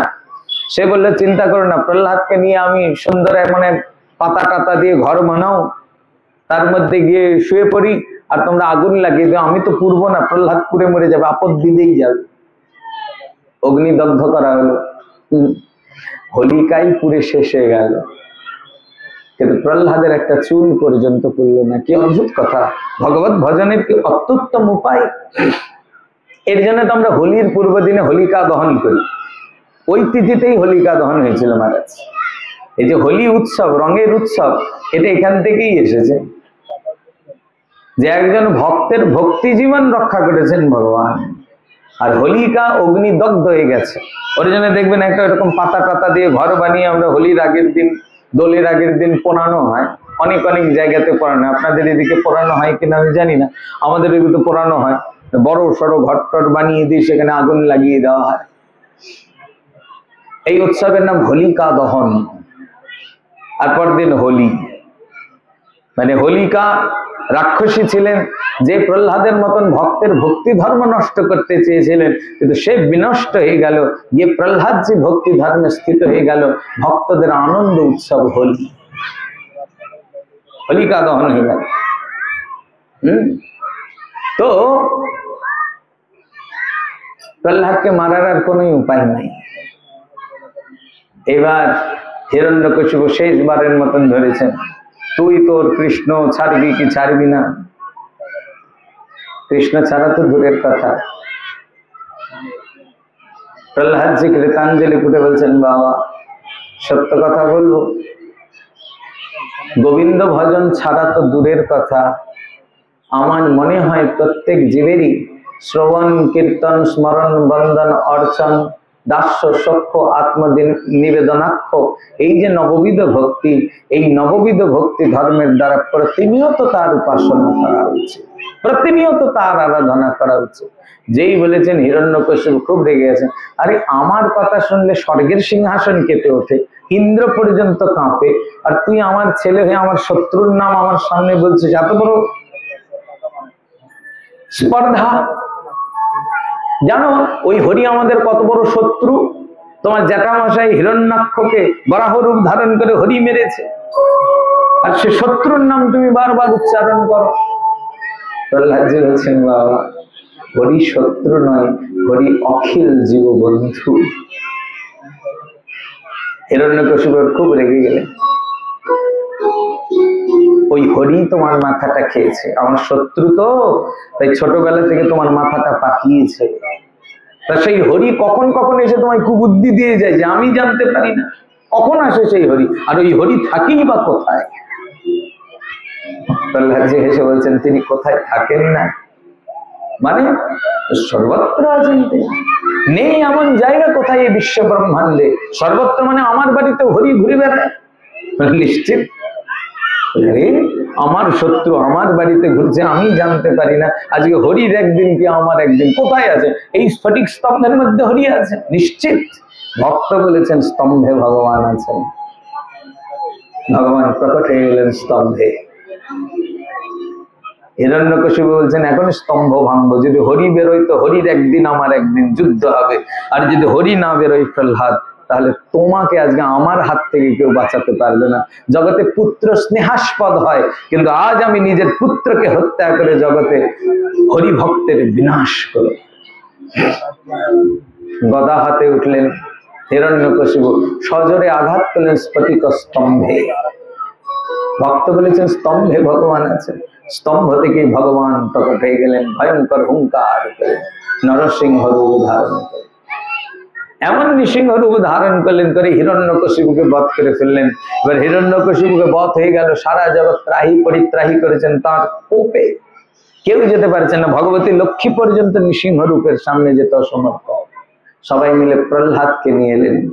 প্রহ্লাদ যে সামনে আসা মাত্রই নৃসিংহ ভগবান বালকের মতো চঞ্চল হয়ে গেলেন। নৃসিংহদেব বলছেন, প্রহ্লাদ এই 5 বছর বয়সে নিজের পিতার বৈর হয়ে এত অত্যুত্তম ভাবে আমায় ভালোবেসেছ, আমি তোমার এই ভালোবাসায় এই আরাধনায় বড় প্রসন্ন হয়েছি প্রহ্লাদ, আমি তোমায় বর দেব, বর নাও। প্রহ্লাদজি শুনেই কাঁদতে শুরু করেছেন। কাঁদছেন কেন? আমাদের যদি কেউ বলে বর নাও, তাহলে তো আমাদের খুব আনন্দ হয়, ওরে বাবা ভালোই তো, বর নেব। প্রহ্লাদজি কাঁদছেন কেন? কারণ ভাগবত ধর্মে চাওয়া পাওয়া তো নাই নলেজ। প্রহ্লাদজিকে বারবার বলছেন বর নাও।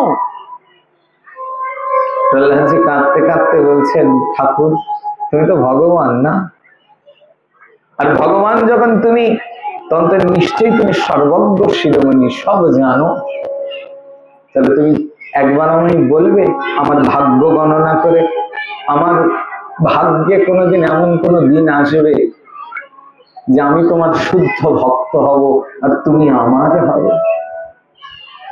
নরসিংহ ভগবান বলছেন, প্রহ্লাদ কি কথা, তোমার শুদ্ধ ভক্তি আছে বলেই তো আমি তোমার সামনে প্রকট হয়েছি না,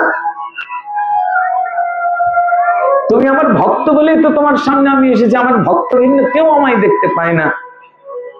প্রহ্লাদজি চরণে লুটিয়ে পড়ে বলছেন, নাথ যদি আমি তোমার ভক্তই হব, তাহলে তুমি তোমার ওই চরণ সেবা আমায় না দিয়ে বর দেওয়ার লোভ কেন জাগাচ্ছ? তোমার যে ভক্ত হয় তুমি তাকে চরণ সেবা দাও, কিন্তু আমায় তুমি বরদান করে তোমার থেকে দূরে পাঠিয়ে কেন দিতে চাইছো? বরের কেন লোভ দেখাচ্ছ? বরে কি প্রয়োজন? আর সত্যি কথা বলবো ঠাকুর, আমরা তো দানব জাতি, আমাদের জন্মসূত্রে অনেক চাওয়া পাওয়া, অনেক আকাঙ্ক্ষা। ভাগ্যিস আমি যখন মাতৃগর্ভে ছিলাম, আমার মাকে দেবর্ষি নারদ কৃপা করেছিলেন, আর ওই নারদ ঋষির কৃপায় ওই চাওয়া পাওয়া ভুলে আমি তোমায় ভালোবেসেছি। আর আজকে তুমি এসে যদি আমার মনের মধ্যে আবার ওই কামনার আগুন জ্বালিয়ে দাও না, এখান থেকে তো আমি মুক্ত হতে পারবো না, আমার তো মুক্তি মিলবে না। আমি তো চাওয়া পাওয়ার দাস হতে চাইনি, আমি তো তোমার দাস হতে চাই। ভগবান বলছেন, প্রহ্লাদ, আমি নিজের থেকে তোমায় দিতে চাইছি, এতে তোমার কোনো দোষ হবে না, তুমি নাও তো। এবার প্রহ্লাদ যে যখন বারবার ভগবান বলছেন, তখন বলছেন, আমি যা চাইবো তুমি তাই দেবে তো? সত্যি করে বলো, আমি যা চাইবো তাই দেবে?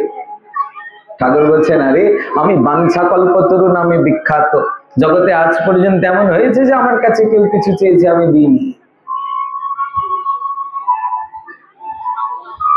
প্রহ্লাদ জি বলছেন, তাই যদি সত্য হয় প্রভু, তাহলে আমায় এই বরদান করো। কি বরদান? প্রহ্লাদ জি কি চাইলেন জানেন? অদ্ভুত বরদান। প্রহ্লাদ জি বলছেন, তাহলে আমায় এই কৃপা করো, আজকের পর থেকে আর কোনো জন্মে, আর কোনো দিন, আর কোনো ক্ষণে আমার মনের মধ্যে যেমন এমন কোনো বাসনাই উৎপন্ন না হয় যে আমার কিছু চাইতে হবে, আমি কিছু চাই, এরকম চাওয়া যেন আমার কোনোদিনই উৎপন্ন না। এই বরদান। কারণ চাওয়া পাওয়াই যখন তোমার থেকে দূর করে, তখন চাওয়াই যেন উৎপন্ন না হয়। কি অদ্ভুত বরদান! আমি কিছু চাইবো, এই আশাটাই যেন আমার মনের মধ্যে না, চাওয়া পাওয়া শূন্য করে দাও। এই ভাগবত ধর্ম। যেন তেন প্রকারেণ প্রহ্লাদ জি কথিত এই নববিধা ভক্তি ধর্ম, শ্রবণ, কীর্তন, স্মরণ, বন্দন, অর্চন, দাস্য, সখ্য, আত্মনিবেদনাক্ষ, নববিধ ধর্মের যে কোনো একটা ধর্মের যদি কেউ সুনিপুণ হয়, তাহলে তিনি তৎক্ষণাৎ মুক্ত হয়ে যান মহারাজ। আর এই নববিধা ভক্তি ধর্মের প্রথম অঙ্গ শ্রবণ। এর জন্য ভাগবত শ্রবণ কিন্তু বিশেষ, অর্থাৎ শ্রবণ জাত না হলে অন্যান্য ধর্ম পুষ্ট হয় না।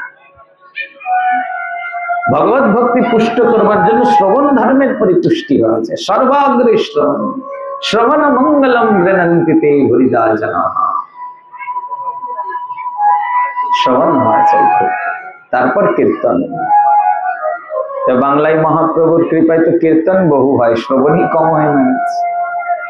আমরা বাঙালি শ্রবণ যজ্ঞেই কম যাই, কীর্তন যজ্ঞে বেশি আমরা গমনাগমন করে থাকি। কিন্তু প্রথম ধর্ম শ্রবণ। ফার্স্ট ভাগবত শ্রবণ করতে করতে হৃদয়টা আগে পরিপুষ্ট করে নিতে হয়, রসাল করে নিতে হয়। তারপরে যখন কীর্তন হবে তখন অত্যুত্তম হবে। শ্রবণ কীর্তন স্মরণ বন্দন পাদ সেবন দাসরে পূজন সখী জন আত্মনিবেদন গোবিন্দ দাস ভিলাস। এই নববিধা ভক্তি ধর্ম। সদাই করিব সুসেবন, মানে এক একটা ভক্তি ধর্ম সুন্দর করে পরিপাটি করে এর অঙ্গ সাধন হবে। শ্রবণ যখন খুব শ্রবণ করো প্রেম সে, একবারে চিত্ত অবরুদ্ধ করে কান খুলে রাখো, শ্রবণই করে যাও। কীর্তন যখন করবে তখন সব অবরুদ্ধ করে গদগদ হে কীর্তন করো। স্মরণ যখন করবে তখন মনটাকে তার পদে নিযুক্ত করে দিয়ে শুধুমাত্র মনে প্রাণে তারই স্মরণ করো। এইভাবে যখন আমাদের প্রত্যেকটা ভজনাঙ্গ পরিপুষ্ট হয়ে যাবে, সাক্ষাৎ ভগবানের কৃপা হয়ে যাবে। ভজনেরও শ্রেষ্ঠ হলো নববিধা ভক্তি, কৃষ্ণ প্রেম, কৃষ্ণ দিতে ধরে মহাশক্তি। এই নববিধা ভক্তি এতটাই কৃপালু, এতটা দয়ালু, এর এক একটা অঙ্গ সাধন যদি কেউ করেন ভগবত চরণ কমল প্রাপ্তি হয়ে যায়। মহারাজ পরীক্ষিত কেবলমাত্র শ্রবণ করে ভগবান পেয়েছেন, কেবলমাত্র শ্রবণের দ্বারা। শ্রবণের এত শক্তি মহারাজ। এক একটা অঙ্গ সাধনের এত এত পরিপাটি, এক একটা অঙ্গ যদি পরিপুষ্ট হয়ে যায় ভগবানের কৃপা হয়ে যায়, করুণা হয়ে যায়। আর যখন কৃপা হয়ে যাবে এর সুসেবনের দর্পণ কি হবে? অন্য দেবাশ্রয় নাই তোমারে কহিল ভাই। তখন আর কারো চরণ আশ্রয় করতে হবে না, না ষষ্ঠী, না শীতলা, না মনসা, কারো কাছে যেতে হবে না। তখন এক গোবিন্দই সব। ভজ গোবিন্দম ভজ গোবিন্দম ভজ গোবিন্দম মহামতে। তখন এক গোবিন্দের ভজনের দ্বারা জীবন চলে যাবে, আর কিচ্ছু প্রয়োজন হবে না। কেন? কারণ দেবলোক পিতৃলোক পাই তারা মহাসুখ, সাধু সাধু বলে অনুক্ষণ, গোবিন্দ ভজনে যারা প্রেমানন্দে ভাসেন তারা, তাদের নিচ ত্রিভুবন। তাদের কাছে ত্রিভুবনের আর কি প্রয়োজন? ব্যাস গোবিন্দই চাই। গোপীরা কাত্যায়নীর কাছে গিয়ে পড়েছেন। তো আমরা তো দুর্গা মণ্ডপে দুর্গা পূজা করে কত কিছু চাই, আয়ুর দেহি, যশ দেহি, ভাগ্যং ভগবতী দেহি মে বলে স্তুতি করি। কিন্তু গোপীরা ভগবতী কাত্যায়নীর চরণে গিয়ে একটাই কামনা, কাত্যায়নী মহামায় মহাজগন্নাধীশ্বরী নন্দ গোপসুতম দেবী প্রতিম্যে করতে। আর কিছু চাই না, আমাদের ভাগ্যে নন্দ নন্দন সৌভাগ্য হয়ে যাক। তখন অন্য দেবতার চরণে গেলেও এক ওই নন্দ নন্দন ভিন্ন অন্য কোনো কামনা যাতে হয় না। ওই এক গোবিন্দ চরণ, কৃষ্ণ চরণ ভিন্ন অন্য কোনো বাসনা উৎপন্ন হয় না। তাই অন্য দেবাশ্রয় নাই, কারণ অন্য দেবাশ্রয়ের দ্বারা এই ভক্তি জাতও হয় না মহারাজ। অন্য দেবাশ্রয় নাই। তোমার এ কহিল ভাই, এই ভক্তি পরম কারণ। এইভাবে যারা ভক্তি ধর্মে স্থিত হয়ে যান তাদের ভাগ্যে নিশ্চিত রূপে ভগবান মিলে যান। তো যাক, আমাদের সৌভাগ্যে গুরু গৌরাঙ্গের কৃপা হোক, এটা প্রার্থনা। এই প্রার্থনা রেখে